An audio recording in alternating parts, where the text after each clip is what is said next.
Hello, and welcome to another Bill of Rights Institute Close Read. Today, we have an enormous task in front of us. We're going to be taking a look at the entirety of the Federalist Papers, all 85 papers. You've probably read some of them before. I've done videos on 1, 10, 51, and a few others, taking an in-depth look. But today, we're going to look at the structure and the argument of the entirety of the papers. I'm hoping that by looking at the whole papers, you can get a sense of what the argument is that's laid out in those different essays. And get a sense for what they were trying to accomplish when they were writing this huge collection of essays throughout 1787 and 1788.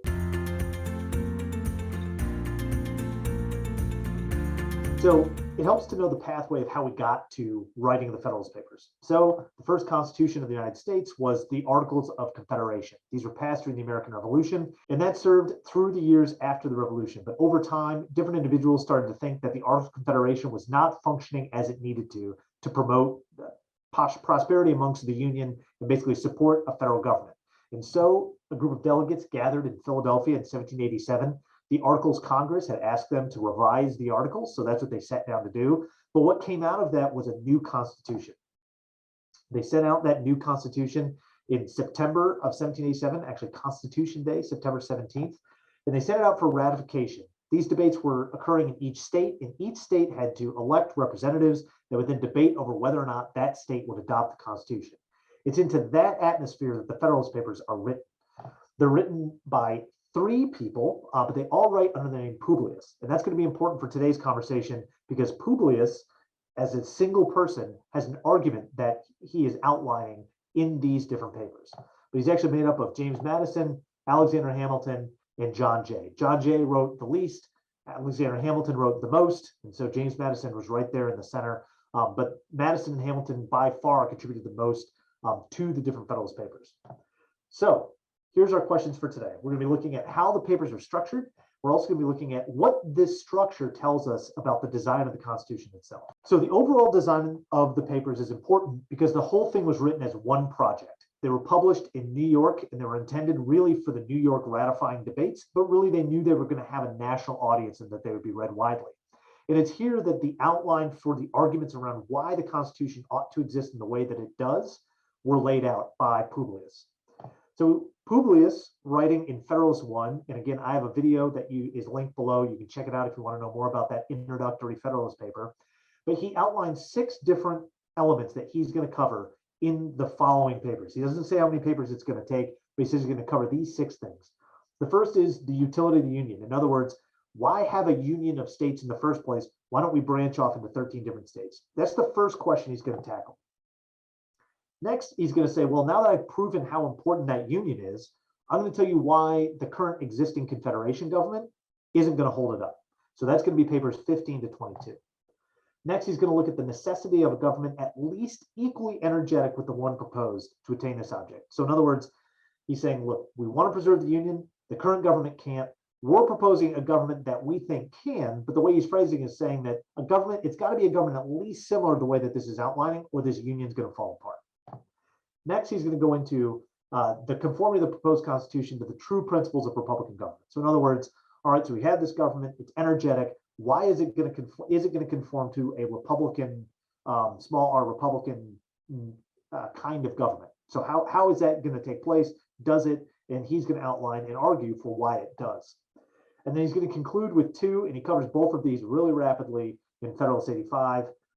You can see number 4 there is 37 to 84. That's the majority of the papers. There's a lot of detail in there. We'll get into that in just a minute. But he concludes these last 2 in 5. The similarity to your state constitution and the additional security, which this is going to afford to liberty and prosperity. Those are both covered in 85. We'll touch on that a little bit too. But I'm going to go through now and detail out what he covers in each one of these and why they're important to know and sort of what this structure overall can tell us about the Constitution. So the first is the utility of the Union to your political prosperity. So I have 4 quotes on here, 2 from Federalist 9, 1 from Federalist 2, and 1 from Federalist 10. Federalist 2 was written by John Jay. It often gets overlooked. But here Jay actually outlines why it is that this union is so important. He says, nothing is more certain than the indispensable necessity of government. So we need government. And it's equally undeniable that whenever and however it is instituted, the people must cede to it some of their natural rights in order to vest it with its required powers. It is well worth consideration, therefore, whether it would be conduce more to the interest of the people of America that they should, to all general purposes, be one nation under one general government than they should divide themselves into separate confederacies. All right, so he's outlining this argument for why a union is going to be important and sort of what that's going to mean. That's in Federalist 2. They go on to build on this paper after paper. And if you ever looked at the Federalist Papers, you've often seen that with the same subject continued, the same subject continued. That's often how these papers are titled, which is why we refer to the number, because it's a lot easier to keep it straight. But this is the subject here at the beginning. Why are we having a union? And there's some great lines I pulled out from a couple of these papers. So a firm union will be of the utmost moment to the peace and liberty of the state as a barrier against domestic faction and insurrection. So in other words, the union is going to hold us together and ensure that we don't get in arguments that are amongst each other or amongst the states to sort of pull us apart. He also has this line, the science of politics, however, like most sciences, has received great improvement. So this is really important. So there's this argument about whether or not we can have this union, whether or not it's covering too much territory. The anti-federalists, those who are opposing Constitution, are bringing up all these arguments for why it is that this huge nation cannot be held together. And one of them is that there's just too many people representing the nation. There's no way that a republic can be extended to that size. And what Publius is arguing here is not only can it be extended to that size, but it's important that it is. He says that the science of politics has advanced and now allows us to have this larger republic than we've ever had in the past. And that though this is new, it's not novel in the sense that it's a new invention. It's new in how it is that we can maintain the powers of government to ensure that a Republican government continues. This is his argument.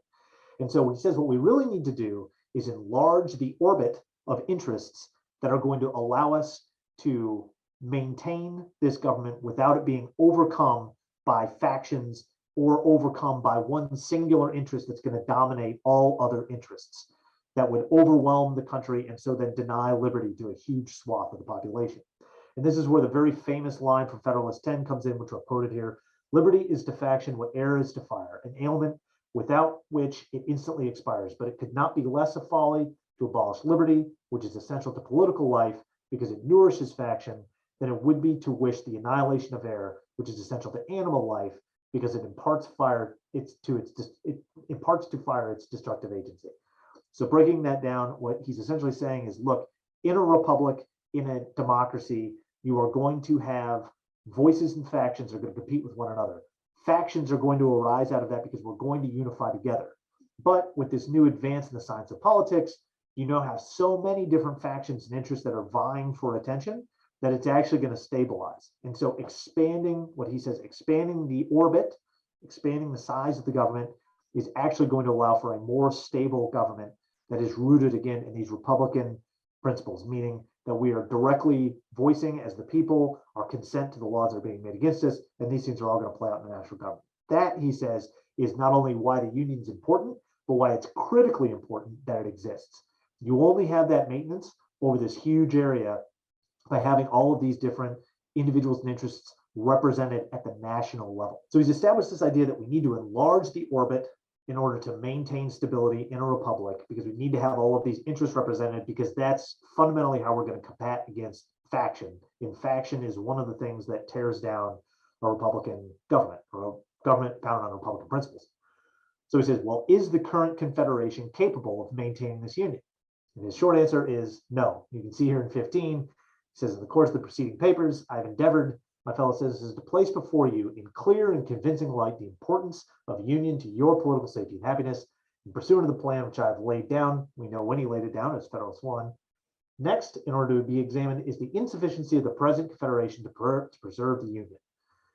So then he takes this deep dive into history. And the paper that I've quoted here, he's looking at the Greeks. He also looks at the Germans, and he looks at the Dutch for different examples of confederations. But here he's looking at the Greek republics, and he says, very different, nevertheless, was the experiment from the theory. The powers, like those of the present Congress, were administered by deputies appointed wholly by the cities in their political capacities and exercised over them in the same capacities. Hence the weakness, the disorders, and finally the destruction of the confederacies. So what is he saying here? He says, if you look to the past, you can see where these confederacies have joined together in this loose sort of gathering, and the central government hasn't been strong enough to really hold it together. So what happens? They fall apart because of infighting. You elect people who are jealously guarding the interests of a particular state or a particular city and not guarding sort of the overall needs of the nation that a national government ought to serve. And so what happens, it falls apart. So in papers 15 through 22, he extends this argument and essentially says, look, weak government, weak central government is the real enemy you're combating against when it comes to you being concerned about the preservation of your rights and your liberties. So don't be afraid of that. What we need to do is invest in a national government that is going to be strong enough to maintain itself. And so in papers 23 through 36, excuse me, that's when he dives into that argument. And here I've got a few other quotes. I'm not going to read all of them, but his idea is that you need to really organize an energetic government. When he's talking about energetic government, he's talking about the ability of the government to function and act in a way that's going to be powerful enough to ensure that the states are following along with whatever direction that the needs of the nation are taking it. And he says the way, though, because there is a concern, right? So we've talked about, like, all right, so we need to have this union. The current Confederation is not strong enough. We need to have a stronger government, but that doesn't mean that we want that government to be unlimited. So he's being sensitive in these papers to the idea that, look, we need to be cautious about giving energy, giving power to this government. The government should have certain things it should do, and it needs the power to accomplish those things. But the control that you have over the government is by limiting those ends, by only giving the government certain responsibilities. If it exceeds those responsibilities, it's already going outside of its powers. But by limiting it to those ends, you, in theory, that he's arguing here, you would be able to limit the government from overreach and from taking away rights or certain privileges or things that the states have or control over. So that limits your government by having those ends. So you say, look, we need this energetic government. I've proven that by showing that the current Confederation is going to fall apart, but sensitive to the fact that we can't make it too powerful. How do we limit that power? Limited ends. So we set limited ends. He goes on to say, ultimately, and this is the 31 quote here, ultimately, it's the people that are going to need to control this. We have to trust the people to be the ones who are going to ensure that the government stays focused on these things. Otherwise, it's not going to work out. So just do a quick recap. How have we gotten here? Well, we know we need a union. Publius has sought to show why that union is so important. He's saying that the current Confederation cannot maintain that union. And now he's saying, look, we need energy to ensure that that union stays in place. This new government is more energetic, but don't worry, it is going to be limited in what its responsibilities are. And even though it's more powerful, it's only going to be more powerful in certain things. And ultimately, the check on that government to ensure that it stays in line are the people themselves. So then Publius spends the majority of the rest of the papers, 37 to 84, talking through, all right, what does this now mean for what kind of government this is? I've only pulled 2 quotes here, could have pulled a bunch, but he's going through and he's trying to set up the idea that we have this government, it needs to maintain itself. We have now this advancement in the science of politics. What is that going to mean? Well, we've enlarged the orbit, we've done all these things, but the government itself needs to now control itself. And so this is where you get this idea of auxiliary precautions, or the structures within the Constitution that are going to help maintain itself. And that's going to come in the differentiation of powers between the national government and state governments, which he dives into quite a bit. And you can see him touching on that here in Federalist 39. It also has to do with the House of Representatives, how that's structured, how the Senate is structured, how the executive branch is structured, and how the judiciary is structured. And then he wraps up this piece by talking about just various different objections. And that's really what he gets into in Federalist 84. In particular, he takes on the idea of the Bill of Rights and whether or not the Constitution needs to have a Bill of Rights. But in the preceding papers, and I'll just look quickly at these 2 here, Federalist 39, he's outlining something really interesting, saying that this Constitution, just to briefly touch on this, he says it's neither national nor federal. It's both, right? So this is the idea of federalism beginning to emerge. And then, of course, I have the long quote from Federalist 51. I'm not going to read it, but this is sort of talking about how all of these different parts and pieces fit together. Ambition must be made to counteract ambition. This is sort of the mechanical side of the Constitution.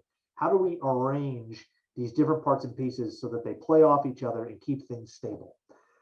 And this is, again, thinking about, this is from a long study of human nature. So we've studied human nature. He cited history, as we know, in earlier passages. He was talking about why the Confederation is not going to work out. He's saying, look, all of these different things have come from the study of human nature. And we know this is a way that these different powers are going to balance each other out, and so maintain the scope of what it is that we've created. So then he goes on to conclude in Federalist 85 a few different things, but he essentially says, and remember he had those 6 points, and he finishes the final two here. And in the first two quotes here, I just think this is rather humorous. He essentially says, look, now if you look back at all of these 84 papers that I, Publius, have written, you can see, look, this new constitution looks like your state constitutions. Not only does it look like your state constitution, it looks like the best parts of your state constitution. And when he says his final point was, how is this government going to ensure your liberty and prosperity? He's saying that he basically summarizes the entire argument to the Federalist Papers. So if you want to see a shorter version of this, read the beginning of Federalist 85, and you'll get sort of his like bulleted list of how he goes through each of these points and how he says, look, it's this entire construction that's going to guarantee for you this liberty and prosperity to you. And then he concludes with, I think, this wonderful quote. Says, the establishment of a constitution in time of profound peace by the voluntary consent of a whole people is a prodigy, to the completion of which I look forward with trembling anxiety. So he's saying, look, you've done an amazing thing in getting this constitution ratified, because by the time 85 is published, the majority of the states had already ratified, or at least enough states had ratified the Constitution that it was already going to be legal. But he was concluding this series of essays, and he says, look, this is a tremendous thing that we have now accomplished. So looking back again, how are they structured? Well, we can see from the argument that they're very clearly structured, talking about the nature of the Union, why the Confederation is not going to work out, why we need an energetic government in order to preserve this new national government, how it is that the Constitution is structured in order to preserve that energetic government without letting it go off the rails and get too so large where it's going to be oppressive, or where they're afraid that it's going to be oppressive. And then also that it's just like your state constitutions, and that entire structure is what is going to preserve the liberty that you are so jealously guarding. And so what does this tell us about the design of the Constitution? Well, I think it tells us quite a few things. I think it tells us sort of overall that the way that the Constitution is put together, it is structured very tightly and succinctly in order that it's arranged towards having the right ends. But that the idea was behind it, or what Publius was arguing for, was this new Constitution would be enlarged and have all of these interests that are competing with each other, that it would give us a good opportunity to have individuals who are elected to office who are serving on behalf of the nation, and then it would set up a system of government that would maintain itself so long as the people were keeping an eye on it and ensuring that it was staying within its rightful bounds. So just to review one more time, the utility of the Union for your political prosperity, that was where we were talking about enlarge the orbit, increase the number of interests that are being voiced so that they're playing off one another, and so that we have all this multiplicity, all of these numerous interests that are there. And so that's going to help maintain this system and actually preserve our liberty. The insufficiency of the current Confederation, look to history and you'll see that weak confederations always collapse. And so that's not something that we're going to want to do. What we need is something strong. The necessity of the government as equally as energetic as the one that was put forward. You have to have just ends and adequate means. So you need ends that are clear but limited, and the means to then accomplish those tasks. Looking forward to the proposed constitution to the Republican government, we have to balance between state and national governments, and we have to balance the powers within the government. That's our auxiliary precautions, right? Are going to help us maintain that system of government. And it's going to enable the government to control the governed, and in the next place, control itself. So this was part of that quote, Federalist 51. The idea being you need a government that's going to create stable society, or to help society maintain stability is the way to phrase that. And that government then needs to control itself because it's a part of that society. It's not separate from it. So you got to control the people in a way that is just, but you also have to allow for the people to control the government and for the government itself to have mechanisms within it. These are things like separation of powers. They're going to ensure that the government controls itself. How is it similar to your state constitution? It's similar to the best parts of your state constitution. That one, again, he kind of humorously brushes off. And how does this all work together? All of these papers have shown why this is going to work out and why this is important. All right, that was a whirlwind tour. We'll have a few links that can help, sort of stage the different parts of this. So if you want to go through this video even faster, we'll have that outlined for you. But I hope you've enjoyed it. I hope it's been useful. If you're looking to just brush up on the Federalist Papers, or if this is your first introduction to them, I hope it gives you a chance to go back and read more in depth on the different papers.